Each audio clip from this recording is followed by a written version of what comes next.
ॐ अज्ञानतिमिरान्धस्य ज्ञानञ्जनशलाकया चक्षुरुन्मिलितं येन तस्मै श्रीगुरुवे नमः। हरे कृष्णा। भगवद गीता अध्याय 4 श्लोक संख्या 15। एवं ज्ञात्वा कृतं कर्म पूर्वैरपि मुमुक्षुभिः कुरु कर्मैव तस्मात् त्वं पूर्वैः पूर्वं पूर्वतरं कृतम्।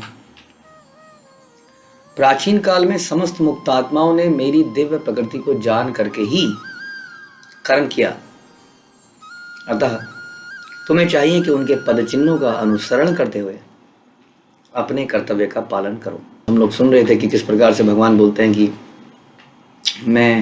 मुझ पर किसी कर्म का फल प्रभाव नहीं पड़ता पहले श्लोक में, और मैं कर्म की वासना से दूर हूँ, और जो इस बात को जानता है वह कर्मों के फलों को नहीं बनता। हमने सुना कि कैसे, यानी कि पिछले कुछ श्लोकों से हम ये सुन रहे हैं कि जो भगवान को यथारूप जानता है, ये जानता है कि भगवान का जन्म भी दिव्य है, उनका कर्म भी दिव्य है, ट्रांसेंडेंटल है, और उनको किसी भी प्रकार के कर्मों से नहीं बांधा जा सकता। वो व्यक्ति वास्तव में इतना जानकर ही मुक्त हो जाता है। एवं यो व्यक्ति तत्वता। हाँ, तो हम किसी कार्य को दो प्रकार से कर सकते हैं, जानकर और अनजाने में। जब किसी कार्य को हम जानकर करते हैं तो उसका भाव बढ़ जाता है। जैसे कि हम तीर्थ स्थानों में जाते हैं, यदि उन तीर्थ स्थानों के महत्व का हमें पता होता है कि कौन सी जगह जा रहे हैं, इस जगह में क्या हुआ था, इस मंदिर का इतिहास क्या है, यहाँ पर कोई लीला हुई थी तो क्या लीला हुई थी, तो उस जगह के लिए हमारा भाव जो है बढ़ जाता है। आपने देखा होगा ऐसे कई लोग हमें कहते हैं कि हम इससे पहले भी वृंदावन या इत्यादि अलग अलग तीर्थ स्थानों में गए थे, लेकिन जब आपके साथ गए, भक्तों के साथ गए, तो उसका एक्सपीरियंस कुछ डिफरेंट ही था। उसका केवल यही कारण है कि भक्त जब जाते हैं तो वो उस जगह के गुणगान करते हैं, कीर्तन करते हैं, उस जगह की विशेषता को बताते हैं, जिससे हमारे हृदय में भाव उत्पन्न होता है, और वही सबसे इम्पोर्टेंट चीज़ है। तो इसलिए जब हम जान के कोई कार्य को करते हैं तो भाव बढ़ते हैं, और जब अनजाने में कोई कार्य करते हैं तो अनजाने में हो जाते हैं, उसका भी लाभ होता है। जैसे बचपन में हमें संस्कार दिए जाते हैं, हम जानते नहीं कि हम क्यों कर रहे हैं, लेकिन उसका भी लाभ बच्चे को मिलता है। लेकिन जब वो जान के करता है तो उसका लाभ बहुत गुना बढ़ जाता है। जैसे भगवान गीता में कहते हैं, अहम सर्वस्व प्रभवो मत्ता सर्वस्व प्रवर्तते इति मत्वा भजन्ते माम बुद्धा भाव समन्विता। कि मैं अहम सर्वस्व प्रभवो, I am the source of everything, I am existing everywhere, मैं हर चीज़ का स्रोत हूँ, इस मैटीरियल जगत का भी मैं सोर्स हूँ, स्पिरिचुअल जगत का भी मैं सोर्स हूँ, मनुष्यों का, देवताओं का, हर चीज़ का सोर्स मैं हूँ, कारण मैं हूँ, उद्गम, उनका सोर्स जहाँ से वो निकलती हैं वो मैं हूँ। और इति मत्वा, इस मत से, यानी कि ये जानते हुए, मुझको इस प्रकार परमेश्वर के रूप में जानते हुए जो मुझे भजन करता है, वही वास्तव में बुद्धिमान है, वही मुझे प्राप्त कर पाता है, वही मुक्त हो पाता है, वही भगवान के धाम में जा पाता है। तो बहुत सारे लोग संसार में, खासतौर पे भारतवर्ष में, कृष्ण को जानने वाले बहुत सारे लोग हैं। अक्सर सारे मंदिरों में भगवान के विग्रह मिल जाएंगे आपको कृष्ण के, लेकिन वो बाकी देवताओं के साथ मिलेंगे, और जैसे हम बाकी देवताओं की पूजा करते हैं, उन्हीं के साथ हम एक कृष्ण की भी पूजा कर लेते हैं उन मंदिरों में। और अधिकतर लोग यही मानते हैं कि जैसे कोई और किसी देवता का कोई विशेष दिन आता है, वैसे ही जन्माष्टमी भी आ जाता है, वैसे ही राधाष्टमी भी आ जाता है। तो विशेष महत्व को नहीं समझते हैं कि इन सारे देवताओं का सोर्स भी भगवान है। तो जो इस विशेष महत्व को नहीं समझता है, वो भगवान की भक्ति और भगवान को नहीं पा पाता ऑब्वियसली, क्योंकि उसके अंदर वो भाव ही पैदा नहीं हो पाता। इसलिए जो ये समझ जाता है जन्म कर्म च मे दिव्यम, मेरे जो जन्म कर्म है वो साधारण देवी देवताओं के लोगों जैसे नहीं है, जो ये समझ जाता है अहम सर्वस्व प्रभो, कृष्ण कहते हैं कि जैसे मैं ही सबका कारण हूँ, जो इस मत से मुझे भजन करता है वो वास्तव में बुद्धिमान है। इसलिए श्रील प्रभुपाद हमेशा अपने जो किताबें लिखते थे उसमें एक वर्ड था जो बहुत रिपीट होता था बार बार, एंड जानते हैं वो वर्ड क्या है? Supreme personality of godhead.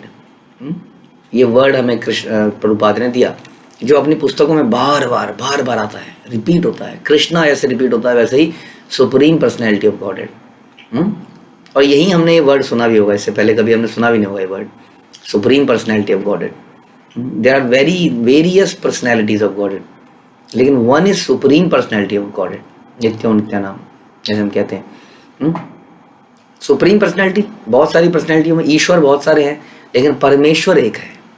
कई बार हम बोलते हैं, कई बार हम कई सारे देवताओं को, विशेष देवताओं को भी ईश्वर बोल देते हैं। उनके साथ ईश्वर वर्ड जुड़ जाता है। लेकिन परमेश्वर अगर कोई है जो इस मत को जानता है कि परमेश्वर एकला ईश्वर कृष्ण आर सभी भृत्य, जो इस बात को जानता है वो वास्तव में, तो यहाँ ये बता रहे हैं कि इस भाव से अगर तुम जानते हो, और इस भाव से किसने ऐसा किया? बोलते हैं प्राचीन काल में समस्त मुक्तात्माओं ने ऐसा ही किया। यानी कि जो आत्माएं वास्तव में भगवान के धाम को पा पाई, वो आत्माओं ने इस दिव्य प्रकृति को जाना कि आई एम नॉट मैं एक सिंपली बटर थीफ नहीं हूँ, माखन चोर। ये तो भगवान लीला करते हैं। केवल मैं एक साधारण बालक नहीं हूँ जो माखन चुराता है। मैं लोगों के चित्त को भी चुरा लेता हूँ, काल बन के उनके प्राण को भी चुरा लेता हूँ। कुछ भी चुरा सकता हूँ मैं, इसलिए उनके लिए चौराष्टकम गाया गया। तो वास्तव में वो साधारण बालक नहीं है जो उनकी दिव्य प्रकृति को जानता है। और सारी मुक्त आत्माओं ने ऐसा ही किया। यानी कि भक्ति यदि हमें करनी है तो हमें ये जान के करनी है कि Krishna is the supreme personality of God. इसको जानकर मुक्त आत्माओं ने क्या किया? कर्म किया। ये जानकर क्या किया? कर्म किया। यानी ये भी बड़ा जरूरी है, कर्म किया। ऐसा नहीं है कि मुक्त आत्माओं ने सोचा ओ सुप्रीम पर्सनैलिटी कृष्ण है, चलो जी बस बंद करो सारे काम, क्या रखा है? सब मोह माया है। कई बार एक संसार में लिप्त आदमी ना, ये डायलॉग सुनेंगे आप, अपने ऑफिस में भी सब सुनेंगे आप, सब मोह माया है। मोह में लिप्त रहते हैं और लिप्त ही रहना चाहते हैं, लेकिन डायलॉग मार देते हैं कि सब मोह माया है। तो इस प्रकार से जो थोड़े से ज्ञान के बाद में सब कुछ त्याग के घर में बैठना चाहता है, ऐसा कभी मुक्त आत्माओं ने नहीं किया। मुक्त आत्माओं ने कर्म किया, कृष्ण के लिए कर्म किया। तो भक्ति हमें ये नहीं सिखाती है कि आप साइड में बैठ जाइए, सब कुछ छोड़ दीजिए। भक्ति हमें कृष्ण के लिए कर्म करना सिखाती है। इसलिए एक भक्त के पास हमेशा कार्य रहते हैं, अनेक कार्य रहते हैं। एक भक्त रिटायरमेंट से पहले भी बिजी होता है, रिटायरमेंट के बाद और ज़्यादा बिजी होता है, मरते मरते बिजी होता है।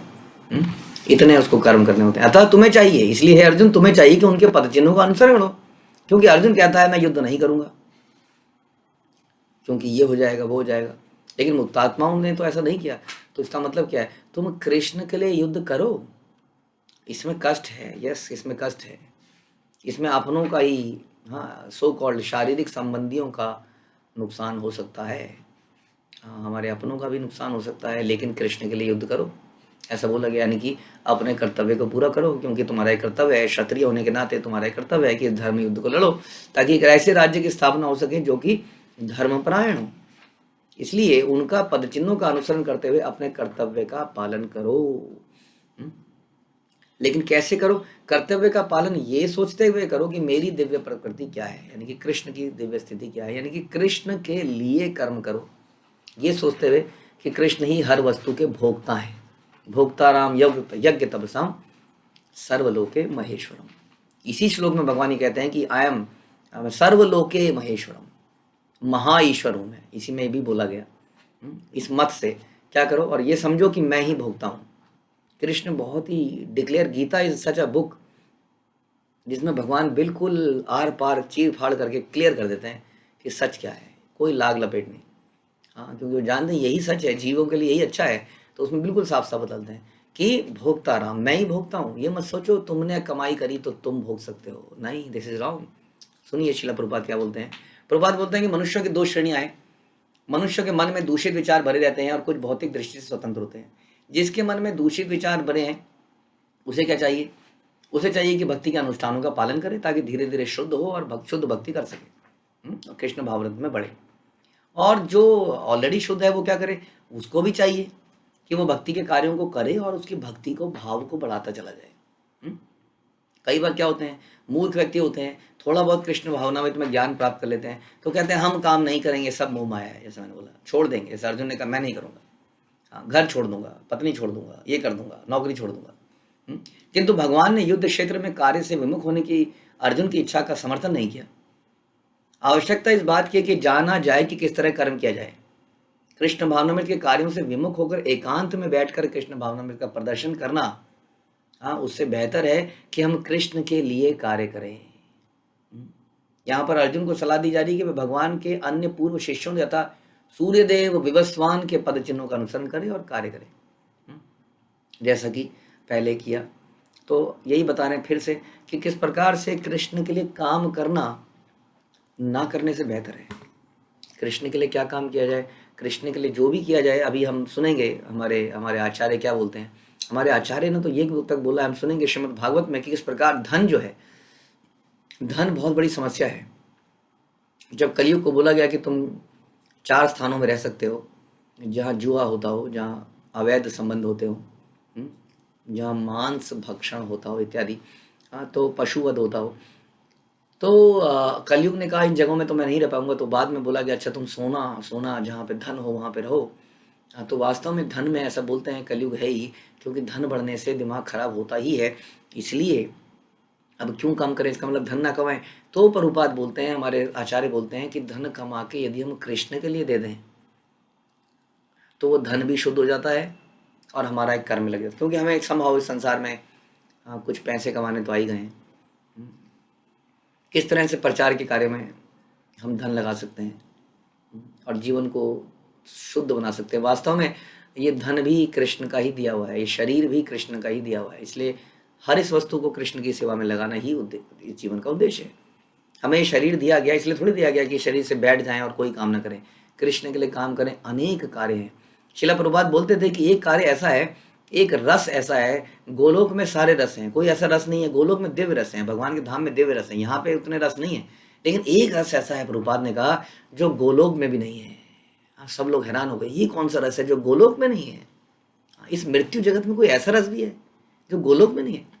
प्रभुपाद बोलते हैं यस, प्रीचिंग का जो रस है, प्रचार का जो रस है, वो गोलोक में नहीं है। क्योंकि गोलोक में किसको प्रचार करेंगे आप? वहाँ तो ऑलरेडी वैसे ही लोग जाते हैं, तो शुद्धतम है, भगवान के भक्त हैं। इसलिए जो प्रीचिंग का रस है, मैं कहना चाह रहा था कार्य बहुत है करने के लिए, बहुत कार्य है। इसलिए खाली बैठ के घर में कृष्ण भावनामृत का प्रदर्शन करना, प्रभुपाद कह रहे हैं, this is not a good thing to do. Krishna भावनामृत का शो ऑफ करना, इससे बेहतर है कि बाहर निकलिए, पुस्तक वितरण कीजिए, लोगों को प्रचार कीजिए, हरिनाम निकालिए, प्रसाद वितरण कीजिए और इत्यादि इत्यादि इत्यादि।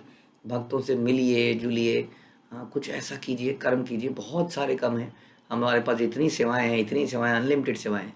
तो it is always better to do something rather than not doing at all. क्योंकि ना करने से हमारे पास तमोगुण आता है, बैठ के गलत विचार आते हैं। Empty mind is devils workshop. इसलिए हमको अपने आप को एंगेज करना पड़ेगा, हमेशा हमेशा एंगेज करना पड़ेगा। तो यही भगवान यहाँ पे बता रहे हैं कि जो इस प्रकार मुक्त आत्माओं के रास्ते का अनुसरण करता है, and it is also important कि हम पद चिन्हों का अनुसरण करें। यहाँ पर भगवान ये भी कह रहे हैं कि हमें किसी के पद चिन्हों का अनुसरण करना पड़ेगा, यानी किसी को गुरु तो बनाना ही पड़ेगा। क्योंकि वही बताएंगे कि what is doable and what is not doable. गुरु किसको बनाए जाए? जो शास्त्रों का पालन करता है एज इट इज़, जो अपने जीवन में उसको उतारता है, जिसका अपना गुरु है, जो खुद ही इन कामों में लगा है और वही हमें इन कार्यों में लगा रहा है। तो इस प्रकार से गुरु की बहुत सारी क्वालिफिकेशन है। तो उनके पद चिन्हों का अनुसरण करते हुए अपने कर्तव्यों का पालन करो, तब आप सिद्धि को प्राप्त करोगे, अन्यथा नहीं। ठीक है, ओके। हरे कृष्णा। श्रीमद् भगवद गीता की जय।